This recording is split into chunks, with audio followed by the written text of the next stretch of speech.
Bom dia! Como é bom estar aqui, como é bom ver você aqui. Esse lugar é um lugar onde as nossas almas encontram refúgio. Diz assim: se você tiver que fugir, diga isso, fuja e corra para os braços dele, porque você vai encontrar a cura que você precisa, você vai encontrar o consolo que você precisa. Eu sei que muitos chegaram aqui, e eu também cheguei aqui um pouco hoje com meu coração apertado. Eu sei que muitos aqui têm enfrentado uma semana difícil, quando você luta com doença, quando você vê um filho sofrendo, quando você vê o casamento se acabando e a família se dissolvendo, quando você se vê sem condição de sustentar a sua família, desempregado, passando por uma situação financeira difícil, ou quando você se vê com uma depressão profunda e você quer sair disso e não consegue, e quer se libertar disso e não consegue, pois esse aqui é o hospital espiritual que você precisa. Oh, Deus está aqui nessa manhã, louva a vida.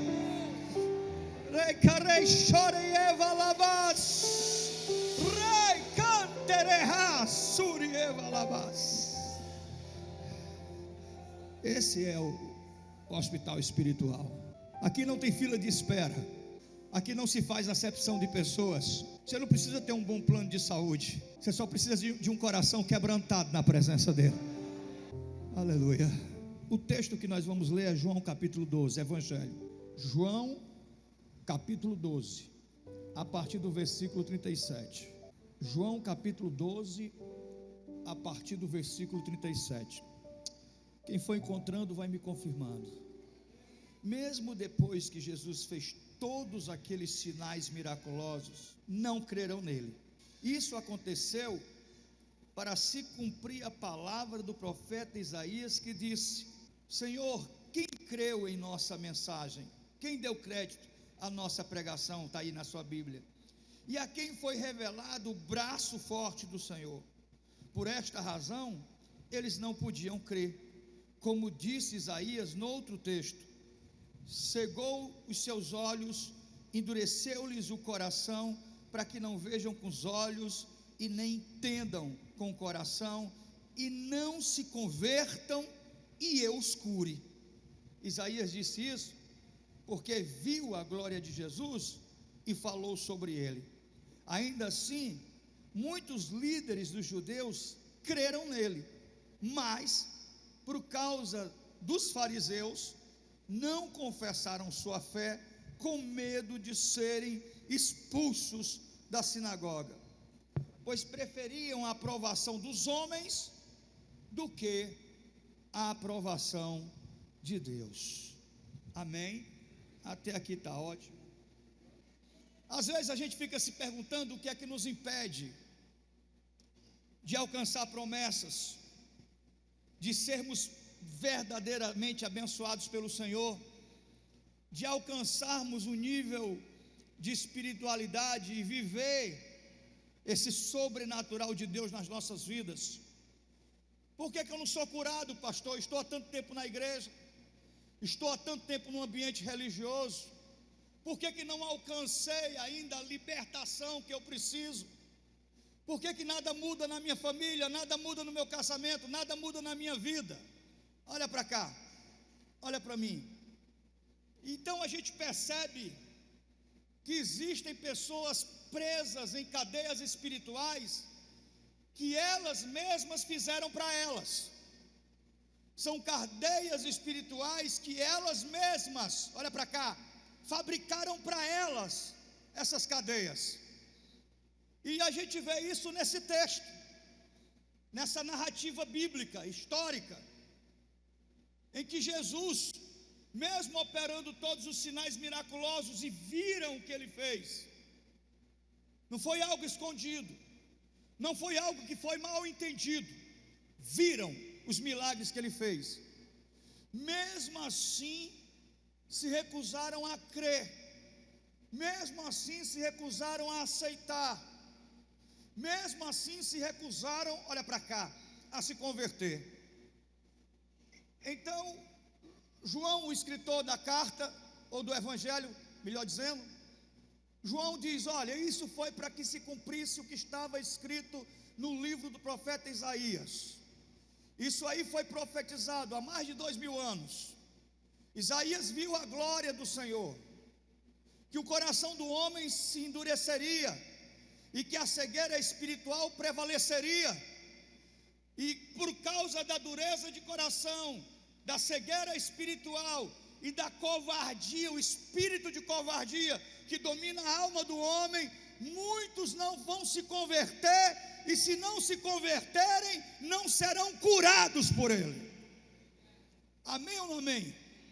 Então a gente consegue diagnosticar nesse texto 3 cadeias bem presentes na vida de muita gente, e essas cadeias são verdadeiros empecilhos para que a sua vida possa decolar na presença de Deus. A primeira cadeia que nós vemos aqui nesse texto chama-se de cegueira espiritual. Olha para cá, cegueira espiritual. Não estou falando de cegueira física, eu estou falando de cegueira espiritual, que é na vida do cristão o maior fator de confusão mental, é o maior fator de inquietação na alma e de perturbação, é a cegueira espiritual. E cegueira espiritual é você não discernir o mundo espiritual, é você não enxergar o que Deus tem feito na sua vida. Isso traz o que? Ingratidão. É você não reconhecer o que Deus tem feito na sua vida. Cegueira espiritual é você não discernir a natureza dos ambientes que você convive, dos problemas que você enfrenta e das pessoas que se aproximam de você. Cegueira espiritual é você, em vez de tomar uma decisão baseado no direcionamento de Deus, você toma as suas decisões baseado nas emoções, nos repentes da vida. E o emocional, muitas vezes o coração do homem é enganoso, e aquilo que queremos ou desejamos vai na contramão daquilo que Deus tem proposto na nossa vida, ou tem proposto na nossa vida. Amém ou não amém? Quantas e quantas vezes na minha vida eu pedi para Deus abrir meus olhos espirituais? Diz isso para quem está perto de você. Abre os meus olhos espirituais. Diz isso. Pede para Deus abrir. Diz aí, pede para Deus abrir os teus olhos espirituais. Mais uma vez, pede para Deus abrir os teus olhos espirituais. Olha para cá. Cegueira espiritual nos impede de ver os avisos de Deus. Amém ou não amém? Diz, irmão, Deus te avisa, Deus te chama a atenção, Deus te mostra, e às vezes Deus te mostrando, você fica teimando com Ele. Alguém está me ouvindo aqui? A cegueira espiritual cria um ciclo vicioso de problemas e situações que nunca muda na nossa vida, porque as pessoas, você se livra de uma situação e você diz, poxa vida, eu fiz besteira, eu cometi um erro, e esse erro trouxe consequências, e eu não vou mais fazer isso não, eu vou mudar, não vou mais cometer os mesmos erros não. Mas quem vive na cegueira espiritual, continua cometendo os mesmos erros, caindo nas mesmas armadilhas, se deixando seduzir pelas mesmas atrações, e isso é, queira você admitir ou não, uma cadeia espiritual. Agora, como eu me liberto da cegueira espiritual? Nesse texto que João narra, que João descreve, ele diz que mesmo vendo os sinais miraculosos, mesmo testemunhando os milagres que Jesus realizou, aquelas pessoas não cediam, não criam, porque não conseguiam enxergar que o autor e consumador da fé estava ali, não conseguiu enxergar que o Deus que se fez carne estava ali, não conseguiu enxergar que ali era o Deus vivo, porque Jesus tinha 2 naturezas. Jesus tinha uma natureza humana e ele tinha uma natureza divina. Só abrindo aqui um parênteses, olha para cá, só abrindo um parênteses, você nunca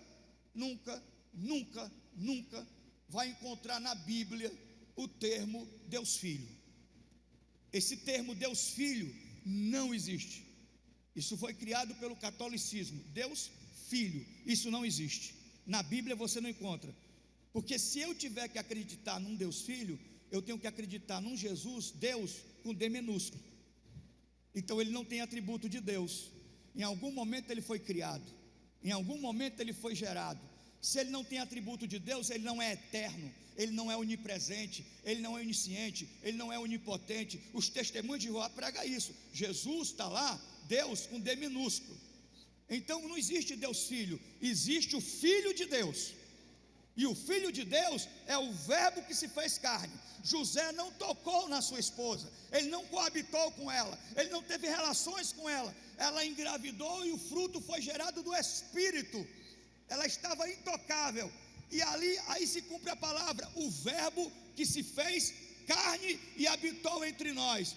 Então Jesus tinha uma natureza humana. Como homem ele sentiu fome, como homem ele teve sede, como homem ele teve medo, e ele tinha uma natureza divina. Como Deus, ele disse: vento, cala-te, mar, aquieta-te, e tudo se fez bonança. E seus discípulos disseram: pode aplaudir o Senhor.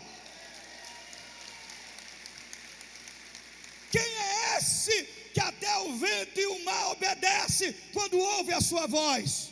Como Deus, ele gritou na porta do túmulo após 4 dias: Lázaro, vem para fora. A cegueira espiritual impede você de reconhecer quem ele é, e ele é Deus. Você pode sacudir a pessoa que está do seu lado e diga assim: ele é Deus. Ele sabe todas as coisas. Ele vê você. Na sua hora mais difícil, Deus estava lá com você. Quando você chora debaixo do chuveiro escondido, para que os filhos não escutem o gemido do teu choro, lá no teu chuveiro, Deus está lá ali colhendo as tuas lágrimas. Quando você chora e quando reclina a cabeça no travesseiro e o sono demora a chegar, e você mexe para um lado, mexe por outro, se levanta no meio da madrugada, dentro da sua casa Deus está andando com você.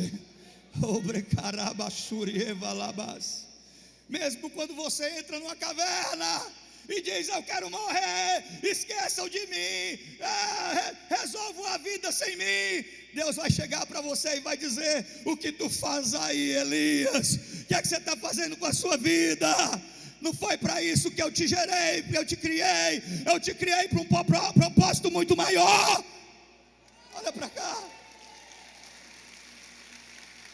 Diz isso: Jesus é Deus, diz isso. E é Deus com D maiúsculo. Ele é eterno.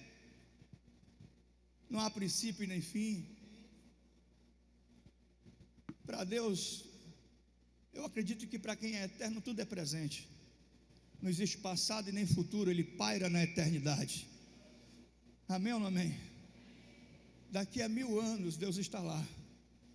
Quando você tiver 90 anos, se tiver aqui ainda, Deus vai estar ali com você. Diz isso: ele não fica velho, irmão. Fala isso. Ele não fica cansado, irmão.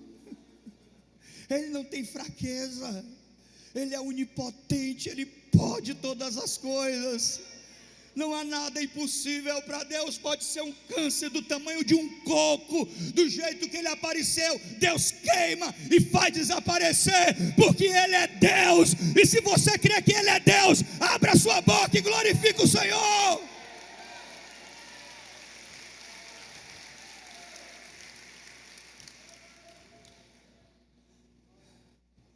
Aleluia. Aquele Jesus que você vê nos quadros, derrotado, aquele Jesus de olhos azuis, cabelos loiros, não tem nada a ver, irmão. É uma alegoria, é uma fantasia. O meu Jesus não está pendurado numa cruz, ele venceu a morte, ele ressuscitou.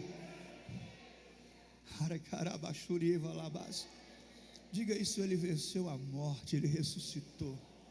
E o mesmo poder que ressuscitou Jesus dos mortos, ele se derrama hoje aqui nesse lugar sobre as nossas vidas. Aleluia. Cegueira nos impede de ver sua glória. Isaías, o profeta, viu a glória do Senhor, mas a cegueira nos impede de ver sua glória.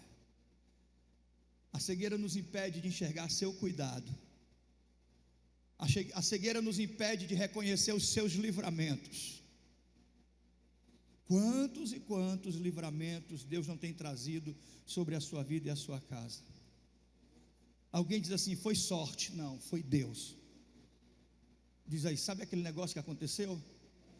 Não foi sorte, foi Deus. Sabe aquela situação lá? Não foi sorte, foi Deus. Foi a mão de Deus. Foi o socorro de Deus. Foi a providência de Deus.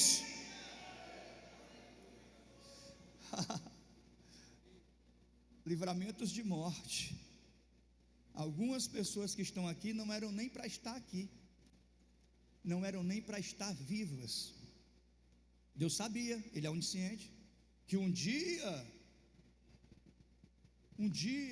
depois de muita teimosia, um dia você iria se quebrantar para Ele, que um dia você iria reconhecê-lo como Salvador da sua alma, da sua vida. E sabendo disso, Deus livrou você até chegar essa hora, porque Ele é onisciente. Você está me ouvindo? Por isso que algumas pessoas não entendem por que tem gente que morre tão cedo, sem conhecer Jesus. Ah, Deus foi covarde, Deus foi injusto. Fulana de tal, fulano, morreu tão cedo sem conhecer Jesus. Não. Se um dia o seu coração fosse se voltar para Deus e ele fosse reconhecê-lo como Senhor e Salvador, Deus teria intervido no processo. Mas Deus sabe que existem pessoas que vão passar pela terra, e mesmo no leito de morte, mesmo diante de muito sofrimento, quando alguém perguntar: aceite Jesus, Ele tem poder para mudar isso, a pessoa vai dizer: não quero Jesus. E aí Deus entrega as circunstâncias do mundo. Mas quando é alguém que Deus vê que lá nos 80 anos de idade, Deus já está lá, nos 90 anos, Deus sabe que aquele velhinho, aquela velhinha vai subir num altar como esse, vai derramar a sua vida na presença do Senhor, Deus vai guardar a vida dele até esse dia, até essa hora chegar. Você está me ouvindo? Porque Ele é onisciente. Porque Ele é onisciente. Quando eu toco nesse assunto, eu me lembro de umas irmãs que congregavam comigo no Pan-Americano. E o pai estava internado na Santa Casa, muito mal. E elas disseram: pastor, a gente queria que o senhor fosse fazer uma visita para o papai. Papai está muito doente. E eu disse assim, eu já sabia, eu disse: seu pai não gosta de mim, não gosta do evangelho. Ele está sabendo que eu vou? Não, pastor, mas chega lá, a gente conversa com ele, dá certo, não sei o quê, vá, por favor, vá. Eu fui. Cheguei na Santa Casa, era uma enfermaria com 3 leitos. O pai dela, se eu não me engano, me desculpe a falta de memória, se eu não me engano, era o último leito. Quando esse homem me viu, ele já começou a se contorcer na cama, de raiva, porque eu estava lá. E eu fui lá para orar por ele, ele não quis que eu orasse por ele. Eu ia falar, ele não queria que eu falasse, ele trincava os dedos e dizia assim: tira esse homem daqui, com raiva. Eu digo: o homem vai morrer de raiva agora, e é por minha causa. Mas aí os outros, dos outros leitos, estenderam a mão e disseram assim: pastor, ore por mim. O senhor pode me ungir, o senhor pode orar por mim? O outro disse: pastor, eu quero confessar Jesus. Foi Deus quem mandou o Senhor aqui. E eu entendi que eu não fui lá por causa dele, eu fui lá por causa dos outros. Porque ele morreu e não quis Jesus. E tem gente assim que não aprende nem no sofrimento, e mesmo diante das tragédias da vida, o coração endurece: eu não quero saber desse Deus, eu não creio nele. E como Deus pode agir na vida de quem não crê? Como Deus pode agir na vida de quem não crê? Como Deus pode ajudar alguém que se recusa, que não quer sua ajuda? E sabe qual é o nome disso? Cegueira. Cegueira.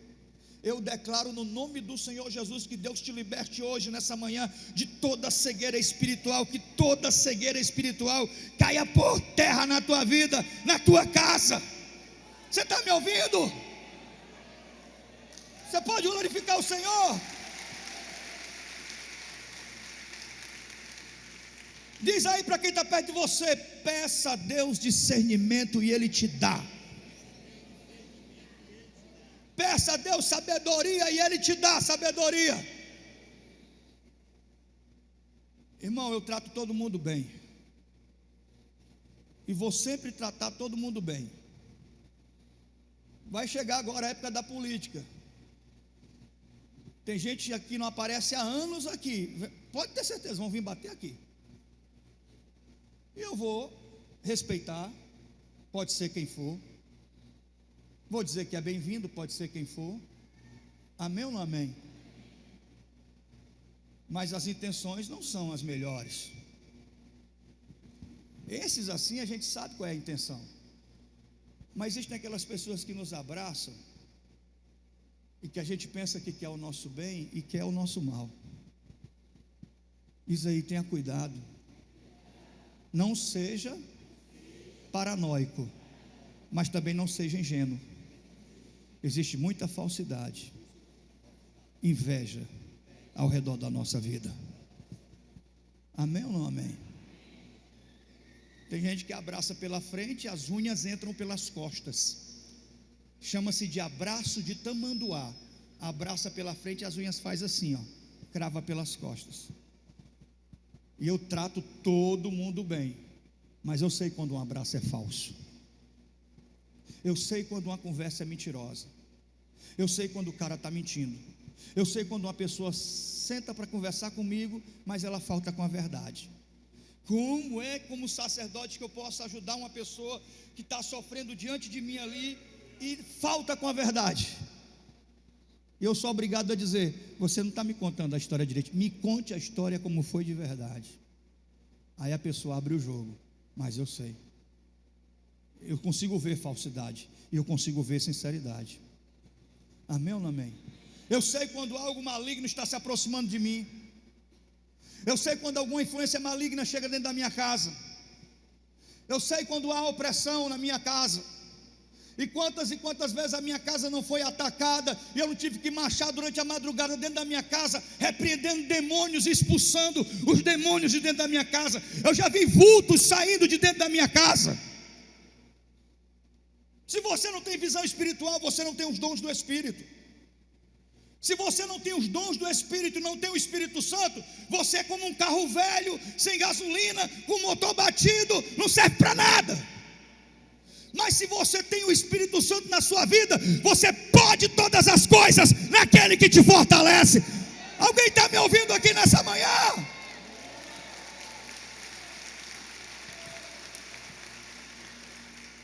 Diz aí, peça a Deus sabedoria e discernimento que Ele te dá.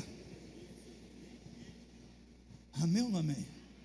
Eu me lembro, eu estava no Rio, eu vi o testemunho de uma irmã pequenininha, baixinha, que o esposo trabalhava nos armazéns lá do porto, carregador de estiva, morenão baiano, quase 2 metros de altura, o braço do cara era enorme, gigante, casado com uma moreninha pequena. Um dia ele chegou em casa muito bêbado, e quando ele bebia ele ficava violento. E ele chegou com a peixeira desse tamanho. E ele chegou para a esposa e disse assim, na cozinha, ela preparando ali uma refeição. E ele chegou na cozinha e disse assim: hoje eu vim aqui para matar você. Um homem enorme com a peixeira na mão, cheio dos paus. Aquela mulher pequenininha olhou para ele e disse assim: você não vai matar ninguém, Satanás. Sai da vida do meu marido em nome de Jesus. E o negão caiu por terra. Não precisou fugir, não precisou acionar Maria da Penha, foi só a autoridade e unção do Espírito Santo. A autoridade e unção do Espírito Santo, diz aí, irmão, é tudo na sua vida. Unção do Espírito, unção de alegria, unção de renovo, unção de fortalecimento, unção de sabedoria, unção de coragem. É tudo o que você precisa na sua vida. Quem pode glorificar o Senhor?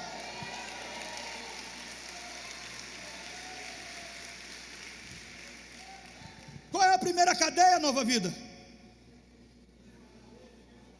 Cegueira espiritual. A segunda cadeia invisível que nós construímos para nós mesmos, olha para cá, é a dureza de coração. Amém ou não amém? É a dureza de coração, é o orgulho. Mas ninguém aqui, ou dificilmente alguém aqui, vai reconhecer que é orgulhoso. Amém ou não amém? Porque o orgulho se disfarça, o orgulho se camufla, porque a gente confunde orgulho com natureza. Vou dar um exemplo. Sabe aquela pessoa explosiva? Na hora da raiva, meu primo, é igual os prados. Na hora da raiva pode matar um. Passou a raiva, esquece de tudo. Já perdoou, já está perdoado. É capaz de chegar, abraçar e perdoar e tudo. Não tem orgulho. Com a mesma facilidade que é sanguíneo, que fica com raiva, que explode às vezes. Algumas horas depois está ali pedindo perdão, pedindo desculpa, arrependido. Você está me ouvindo? O orgulhoso não. O orgulhoso mata na unha. O orgulhoso perdoa, mas o perdão dele é só um teatro. Tá bom, meu irmão, tá perdoado. Faz até assim com a mãozinha, ó. Tá bom, meu irmão, tá perdoado. Você vai para o céu, eu vou também. Tá tudo bem entre nós dois.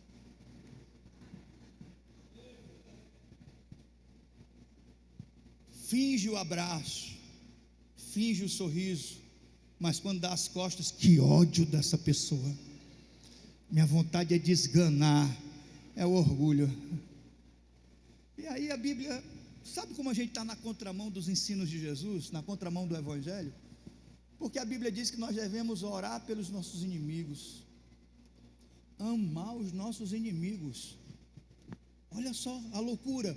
Amar os nossos inimigos e orar por aqueles que nos perseguem, e abençoar aqueles que nos amaldiçoam. Meu irmão, está muito longe da realidade hoje, não está não? A gente não consegue amar nem os nossos irmãos, não conseguimos amar nem a nossa família. É pai contra filho, é filho contra pai, é irmão contra irmão. É a nora que não anda na casa da sogra porque eu detesto aquela megera. Ela falou mal de mim pelas costas. Ela não queria que eu casasse com o filho dela era muito bom para mim. E eu não vou mais lá, não ando lá. E nem meus filhos andam lá. Mas está aqui falando em línguas estranhas na igreja. E eu não consigo entender essa falsa espiritualidade de alguém que alimenta raiva e rancor e ressentimento no coração, mas está na igreja sapateando. Faz sentido isso? Não faz, porque o orgulho é uma cadeia espiritual, a dureza de coração é uma cadeia espiritual. Perguntaram para Jesus: por que Moisés permitiu carta de divórcio? Se Deus detesta o divórcio, se Deus odeia o divórcio, por que Moisés decidiu dar carta de divórcio? E Jesus diz: por causa da dureza do coração de vocês. Só por isso, a dureza do coração de vocês.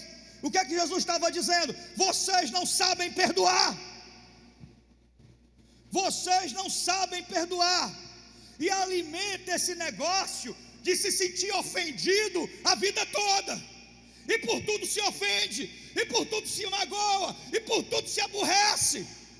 Olha para cá. Eu não posso me dar o luxo de me sentir ofendido, porque alguém falou mal de mim pelas costas, porque alguém desejou o meu mal, porque alguém foi no terreiro de feitiçaria e fez bruxaria para mim. Eu não vou viver ofendido por causa de nada, por causa de ninguém. Você está me ouvindo? A partir do momento, olha para cá, a partir do momento que você decide viver ofendido, você começa a se vitimizar para tudo.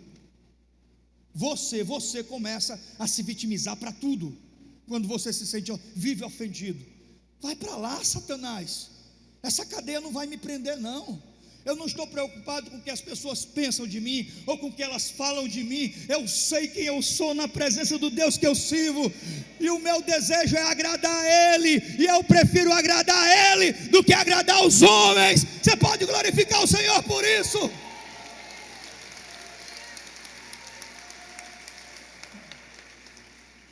Olha para cá, diz aí, sua vida, para que tudo que Deus tem prometido se confirme, para que as promessas sejam alcançadas, a sua vida precisa de algumas reconciliações. Alguém está me ouvindo aqui? Diga de novo: a sua vida precisa de algumas reconciliações. Tem alguém que você tem que se desculpar com essa pessoa, e olhar nos olhos dela e pedir perdão a ela, independente dela estar querendo te perdoar ou não, independente da reação dela, você tem que fazer a sua parte. Amém ou não amém? Tem alguém que você precisa pedir perdão, mas foi a pessoa que fez, não importa. Mas foi ela que se levantou contra mim, não importa. Mas foi ela que fez covardia comigo, não importa. Mas foi ela que foi injusta comigo, não importa. É uma questão de libertação espiritual. Você tem que chegar lá e perdoar. Você tem que chegar lá e pedir perdão.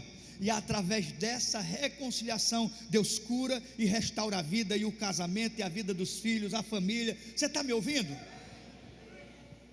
Sua vida precisa de algumas reconciliações.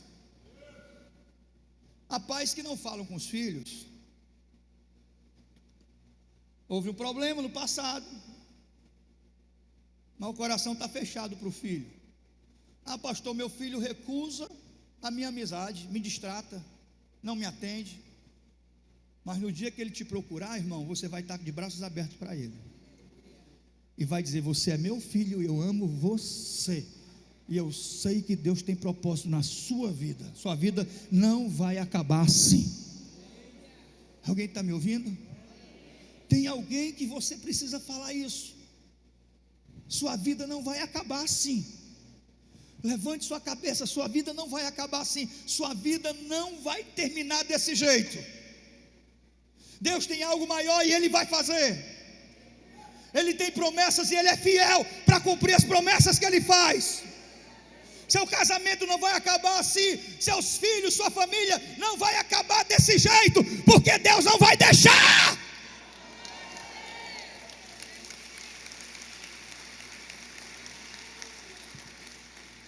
Mas a gente precisa de algumas reconciliações. Diz assim: você sabe, você sabe do que Deus está cobrando você. Sua vida precisa de algumas reconciliações. Amém ou não amém? Então você pega o seu orgulho e engole ele. Você pega o sapo, bota um sal e engole o sapo. Eu não engulo o sapo, eu não levo o desaforo para casa, pois na vida a gente tem que aprender essas duas coisas: a engolir sapo e a levar desaforo para casa, e calar a boca quando Deus manda calar, porque quando Deus manda você calar a boca é porque Ele está agindo na tua causa. Alguém está me ouvindo aqui? É falar quando Deus manda falar. Então repreenda todo o orgulho da sua vida. Diga: Senhor, arranca toda dureza de coração, quebra toda dureza de coração. Senhor, eu não quero ter um coração arrogante, orgulhoso. Eu não quero tratar mal ninguém, eu não quero me desfazer de ninguém. Irmão, tem crente que vem para a igreja e se desfaz de outro irmão. Tem gente que abusa os nossos obreiros no estacionamento, se desfaz dos nossos obreiros. Tem gente que humilha as nossas tias lá que tomam conta do departamento infantil, e a mãe chega com o maior abuso. Quem somos nós, irmão? Que é o homem. Amém? Se cair, se quebra. Se morrer e não enterrar logo, não há quem suporte, porque fede. Passa 3 dias sem tomar banho, ninguém aguenta ficar perto de você. Que é o homem. O próprio salmista diz: Senhor, que é o homem para que dele te lembres?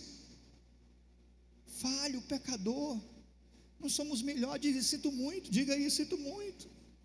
Você não é essa Coca-Cola toda. Sinto muito. Você não é melhor do que ninguém, nem pior do que ninguém. Isso não diminui a sua importância diante de Deus. Mas quanto mais humilde você for, mais autoridade de Deus você vai ter na sua vida e no mundo espiritual. Alguém está me ouvindo aqui? Diz: irmão, a matemática de Deus é diferente, o menos é mais. Quanto mais você se rebaixa, Deus te exalta. Você está me ouvindo? Quanto mais você se esvazia de si mesmo, Deus te enche. Você pode glorificar o Senhor por isso.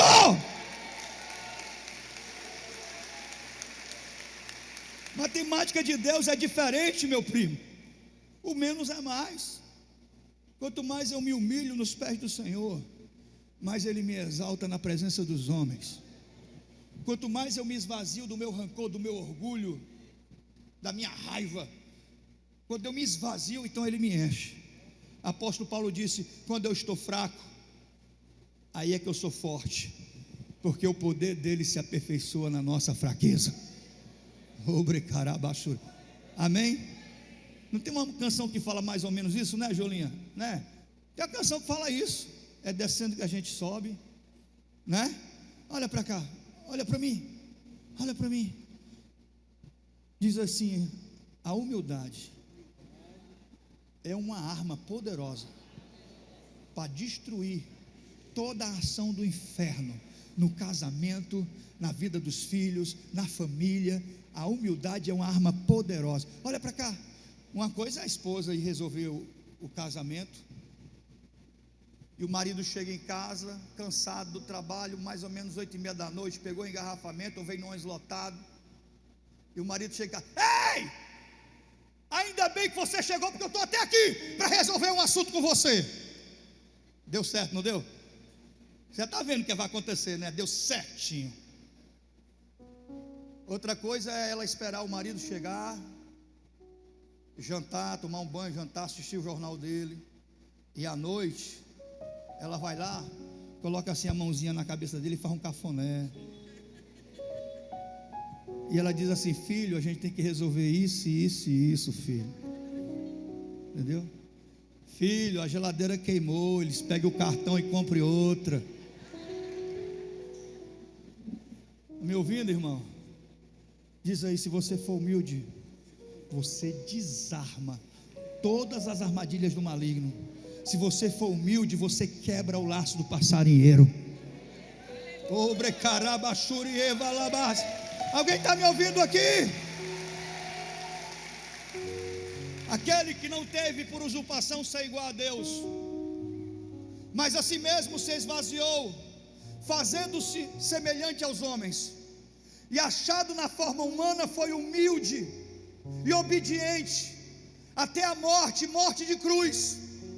Pelo que Deus o exaltou soberanamente e lhe deu um nome que está sobre todo nome, para que ao nome de Jesus se dobre todo o joelho, na terra, no céu, debaixo da terra, e toda língua confesse que Cristo Jesus é o Senhor, para a glória de Deus Pai.